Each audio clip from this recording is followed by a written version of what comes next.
All right. Let's talk. Let's talk. I'm actually pretty excited. I just did one. I'm getting ready to do another one. I just had to do some speaking engagement and see some things and talk to some people.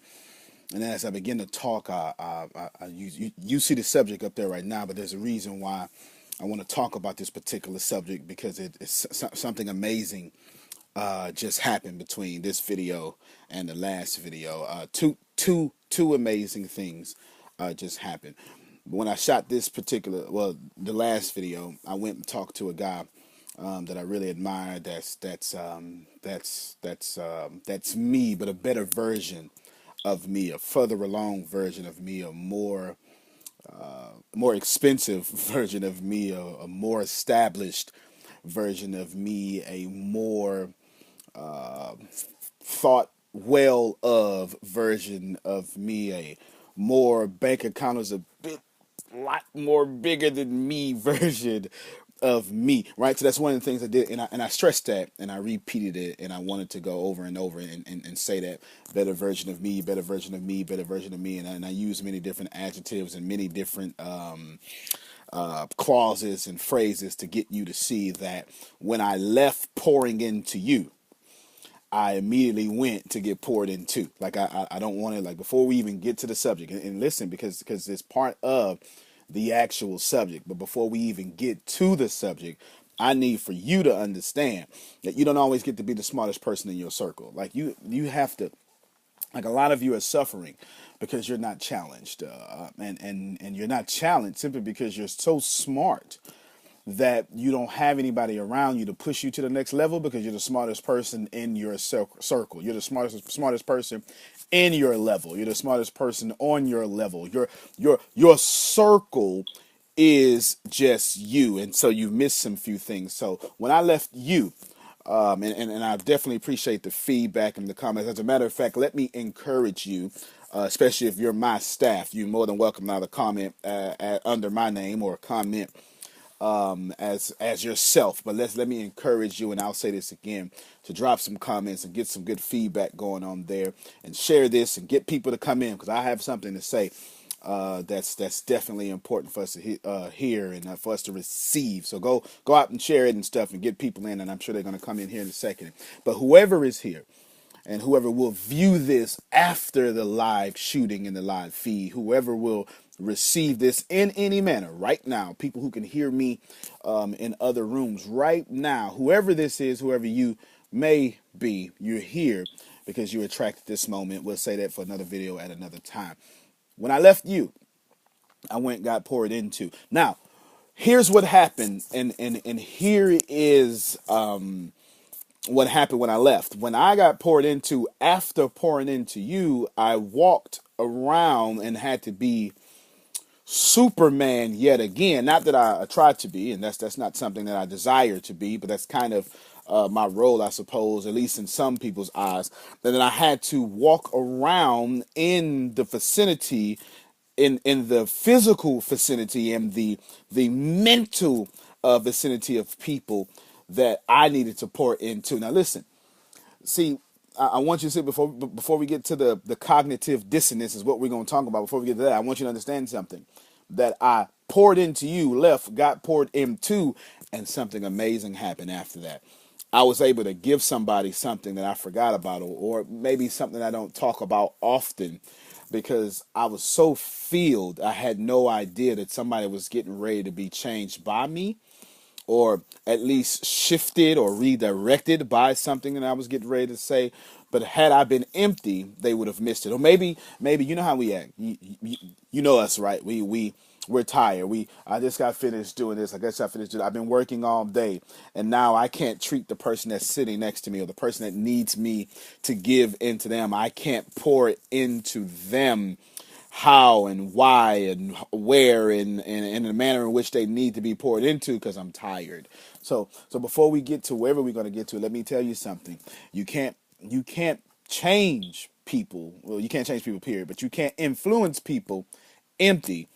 And then you can't get to the next level. You can't receive your next level thinking empty as well. So be very careful about how you live this life. Now, I'm going to teach you later. You need to start dying empty, but that's something completely different. But the deal is always stay full. Don't ever be the guy or the girl that your cup is always filled or always full, because nobody likes to fill a cup that's already been full. Let's talk about cognitive dissonance for a second. Cognitive dissonance is let's see if I can let's see. So the definition of it is the state of having inconsistent thoughts or beliefs or attitudes with your current situation. And that's kind of like the real definition, but I kind of put my own definition in there as well, right? So it is the state of having inconsistent, uncomfortable beliefs and thoughts about yourself as it relates to your current situation. Successful people, and if you've heard this before, it's because successful people are saying the same things over and over. We're just packaged in different fleshly bodies, right? So we're just packaged in different fleshly bodies. So you're hearing the same thing over and over and over again, just through different people, because there are different teachers to do different things. So let me see if I can do this again. Cognitive dissonance is this here. It is the state of having oneself in inconsistent thoughts and beliefs or attitudes as it relates to your current situation. Now this video, like, I feel like the more I talk about it, because I know where I'm going, and the more I talk about it, the more fire I feel for this particular situation. So let's see if I can do this one more time, because I want you to catch it and I want you to get it as people are coming in. I want you to feel it, receive it, share this video, get ready to comment, get other people here right now, because you need to start living in cognitive dissonance. Okay, two words, two $8,000 words that simply mean the thoughts that you hold up here, they don't need to match your reality right here. Okay, so basically, if you're poor right now, you need to keep yourself in a state of cognitive dissonance in which your mind is telling you, I'm not poor, I'm rich, I'm wealthy, I don't work, I'm ready to retire, I'm getting ready to retire, I don't this, I'm that. You need to keep yourself in the level of cognitive dissonance that your reality doesn't match the thoughts you keep in your head, because you're getting ready to go to the next level. Now you have to listen, let me use my degrees here for a little bit, and let's see if we can do a little English for a second. In English, there's a form of speech that we call the participle. Now, it's in, let's say, it's definitely powerful in Greek, and it's powerful in all languages, but in participles in English, you know it as putting ing after anything. Okay, so like picture yourself on the top of the stairs. Okay, now you go down the stairs. Now, you've said a whole lot by just simply saying you go down the stairs. When you said I went down the stairs, here's what you immediately did. You immediately told somebody that you already left and you've already arrived. I felt power, but that's not where I'm trying to go. But let me keep going. Okay.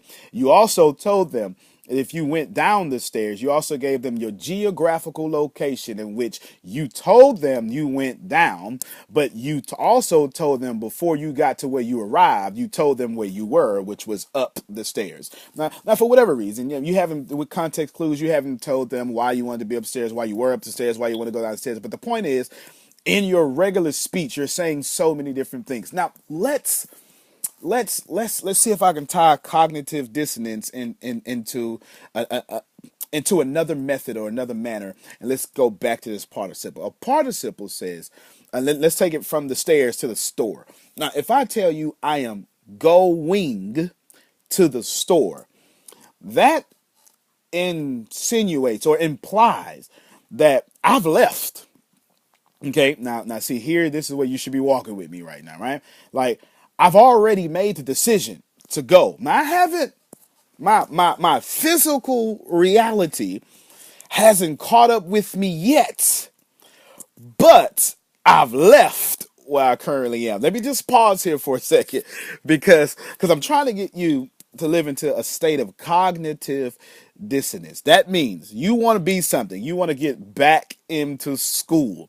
You want to get your PhD. You want to own your own business. You want to be married. You want to have children. Whatever it is that you want. And I don't want to tell you what you want. Only you can tell you what you want.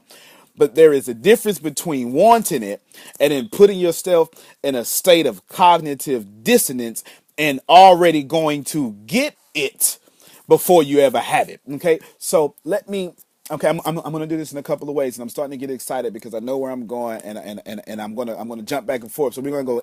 I'm gonna see if we can do this in order. I want to continue with English in a participle. Then I want to go to if you're religious, I want to go to the Bible. Okay, and there's a popular story in the Bible. You don't have to be religious to get it. I just want to tell you a popular story of the Bible, and then I want to go back to cognitive dissonance, and then I want to turn it around to you. So let's see if I can remember that. Number one, English. When I say I'm going to the store, that means I've left. I'm gone. It's a wrap. I am no longer where I used to be. I have left my destination. Now, I'm going means I haven't arrived, but I'm on my way. Somebody should have just got happy right there, right? Let's see if I can do that again. When I'm going to the store, that you're telling your audience, you're putting out into the universe, you're telling the people that you're talking to. You're not asking them. You did not ask me permission to go to the store. Let me pause right and tell you, you guys got to stop asking people for permission to be the greatest you that has ever lived. Stop. Put people on notification. Don't ask me if you can be great. Notify me that you are great and start moving so I can say, oh, that is what he or she was talking about. Stop asking people permission for you to be great. Stop telling them, well, I want to be great. No. I'm going to be great, right? So here we have it in this participle. I'm going to be great. That means wherever I was in my physical state, wherever I was, however I am, I may not be great at this particular moment, but I'm on my way. I haven't arrived yet, but I've already moved. Oh, now that's exciting, right? So English becomes exciting here. But there's something even more powerful about the participle as we know it, okay? So not only does going implies that you've left where you were, and it also implies you haven't achieved where you're going, but it also says going, it literally suggests that there's no end in sight to your current behavior. Now that is something to shout about. That is something to get excited about. To see, I am going to the store says I haven't arrived. I've already left. But as far as you know, I'm on my way and there's no end in sight. People can stop you.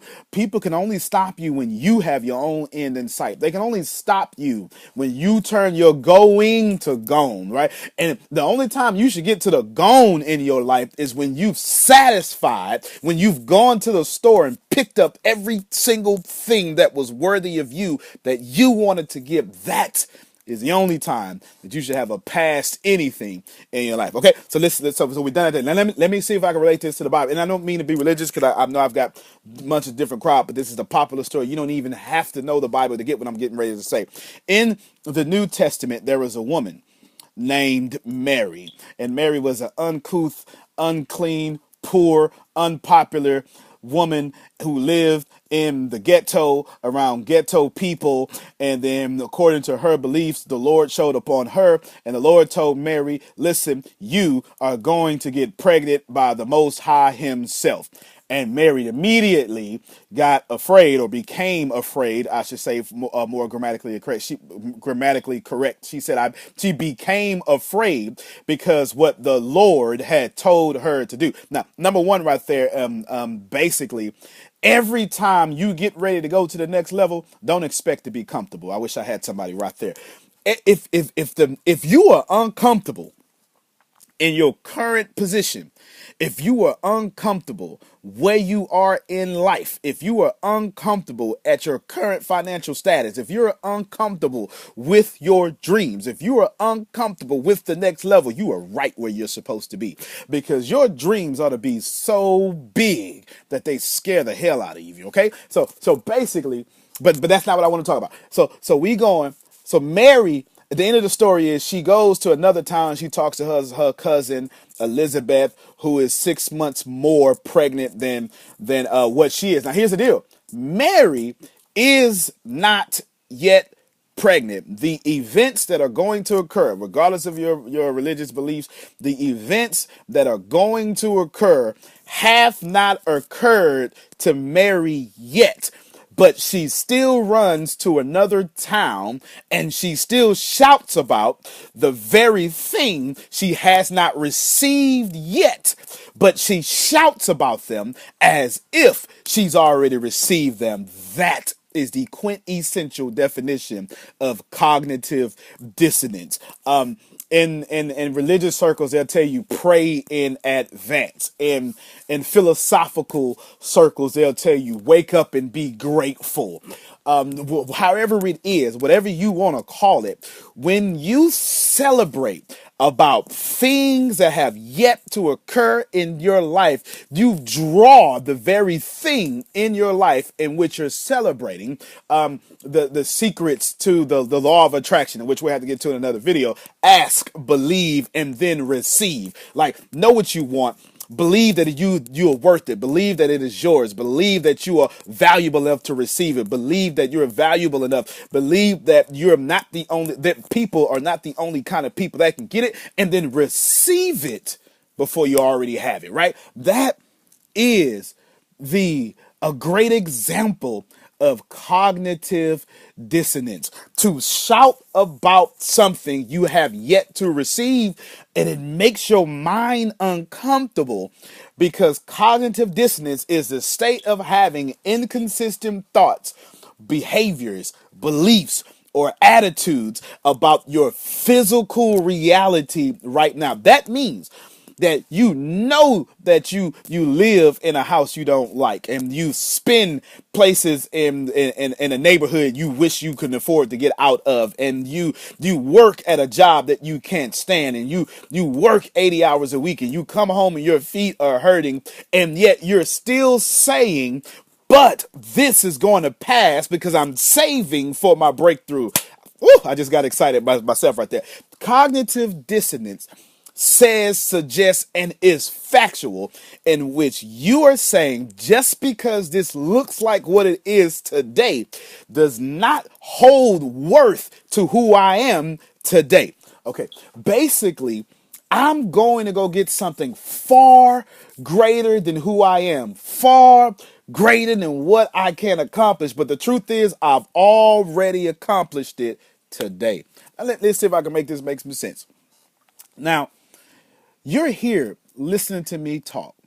Now, according to physics, quantum physics, classical physics, Newtonian physics, pretty much the same thing, law of attraction, any philosophical thought, any great teacher, you cannot be here listening to me if you haven't already achieved what I'm already trying to tell you. Okay. So my assistant, and I love her to death. She did something amazing. She took a tour of a school that that she wants to go to, and it's a popular. It's one of America's best universities. It's definitely one of the most prestigious universities in the world. It's a great football team, huge campus. I won't say the names. You don't need to know all her business. You just need to know the story, right? And so she was in there going through a place, and she was in this particular place, and I was there with her. And then all of a sudden, somewhere in the middle of the tour, she felt like Mary, right? She felt like the biblical narrative of the New Testament Mary, who is the mother of Jesus, if you're religious. Or however it is, like, the point is, she felt this big intimidation factor come upon her. And when I saw it, and she's very mature, and she's very good. And so I let her deal with it. And then I told her something. I said, I said, listen, well, it's public information. You guys know my assistant is Tempest Smith, right? You can see it on my page right there, right? And so I say, listen, Tempest, you can't be walking these hallways had you not already graduated. Now, that sounds weird to you, but let me try to tell you what I was trying to tell her. In order to get to the finish line, right, you have to already, or you had to have at one time went to the starting line. Like, listen to what I'm saying. Because time isn't like there's like Einstein would prove to us space time, right? Space time continuum. They're one construct in the same. This is E equals MC squared basically says and proves factually that you can literally take the mass of an object and then you can convert whatever this mass is with a formula to how much energy. That means that every thing on Earth is also filled with energy, and we can, as it has weight, we can also says that it also has this much energy. That's basically what M equals MC squared means. If you didn't know it, I just broke it down to you just now, right? And it is a lot more difficult and a lot more complicated than that, but that's the layman's term. And so I was trying, and so space, time, they don't really obey the way that we think they do. The truth is, it kind of one in the same. And so I was trying to, and so if you're religious, let's go back to religion. I'm explaining it to you in a religious manner that you can get it. God is omnipresent. Okay. That means that he's everywhere at the same time, which also means that if time is linear, okay, like if time is linear, left to right or up, whatever, right? Time is linear. That means God is sitting on all the points of time at the same time. So he's in the past and he's also in the future. Now, you saying, you listen, you're saying, so well, that's crazy. I'm not religious. Okay, let me explain to you in science. And the reason I'm going religious and science and philosophy and all this stuff, because I'm trying to get you to see that there's really like one truth. And we argue over semantics and we die over semantics and we kill over semantics. But the truth is, there's just one truth. Okay, there's a universal knowledge. A few different ways to get to that truth. But the deal is, it's still universal knowledge. All of you right now, if you go outside, if it's nighttime, wherever you are, if you go outside, you are literally both in the past and the present at the same time if you look up in the sky. This is about to get very complex, but I'm going to make it very simple. Every time you look at starlight, okay, light from the star, you are looking at light that does not exist today. You're looking at a star that is already gone, or the light they're so far away that the light has just reached to you. So it's quite possible that depending on the length, depending on how many light years, which is not time but distance, 186,000 miles per, right? That's actually the thing, right? So it's not a time, it's a distance. When you look at a star, it is quite possible. You can go back and look at a star far enough that star was exactly lit up at the time in which the New Testament was being lived and written, but you see it today in the year in which you're living. That means you're physically in the present, but your eyes, and since you are currently observing it as an objective observer, that means you have literally traveled back into the past by looking at a star. Now let's take all that back to my assistant. I'm trying to tell her what I did, and she received it, and she felt powerful, and she's been better for it. I told her, you are here taking this tour because you've already graduated.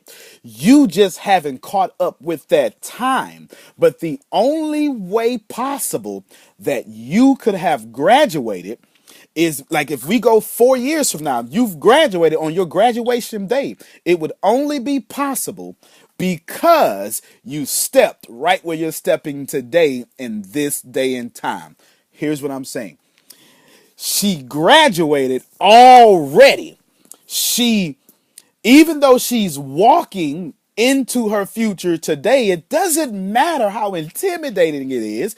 You can't be at the starting line if you haven't already went to the finish line. In the same manner, in the same respect, you can't be at the finish line if you never was once at the beginning line. I just took a lot of pressure off of you because some of you guys, you're worrying, you're praying about, Lord, how I'm going to make this happen. You're saying, Lord, how you going to get this done? Stop worrying about how. How has nothing to do for you. If you get to the starting line, you are by pure science also at the finish line. You just can't see it because your consciousness has not entered that time of space and time. But if you put yourself in cognitive dissonance, all back, full circle, if you put yourself into cognitive dissonance, that means if you say, no matter what it looks like today, no matter how nervous I am today, no matter how much it hurts today, up here, I've already won. And if you win up here, life, the universe, God, whatever you want to call it, has no choice but to respect the fact that since you won up here, you have to win in the physical reality. Two more things and we're done. Quantum physics, which I love. I'm completely obsessed with. Quantum physics is the closest science that we have to explaining what consciousness is.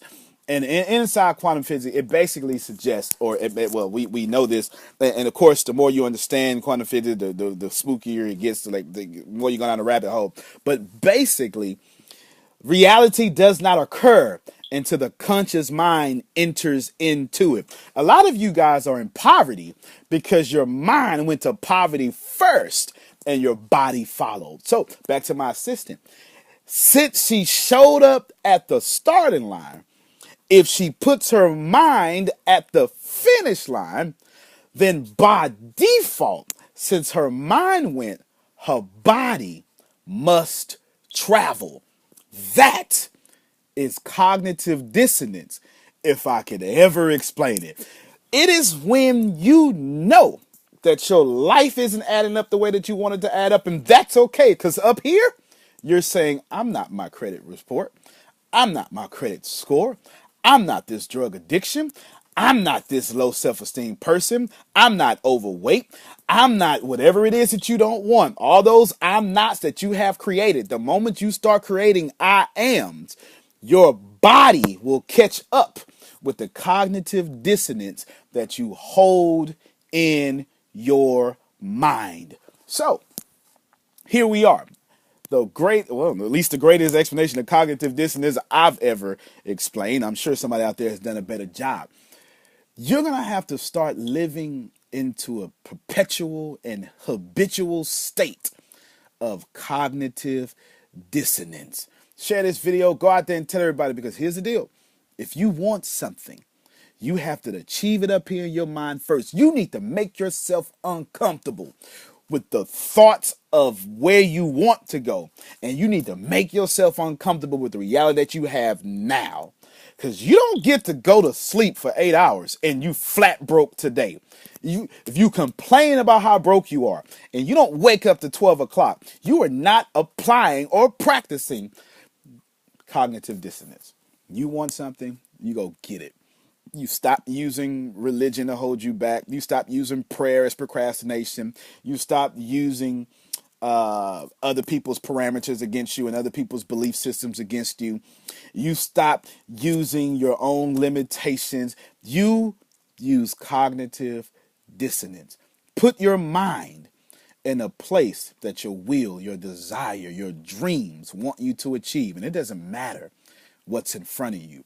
If you get there in the mind first, by default, your body must follow.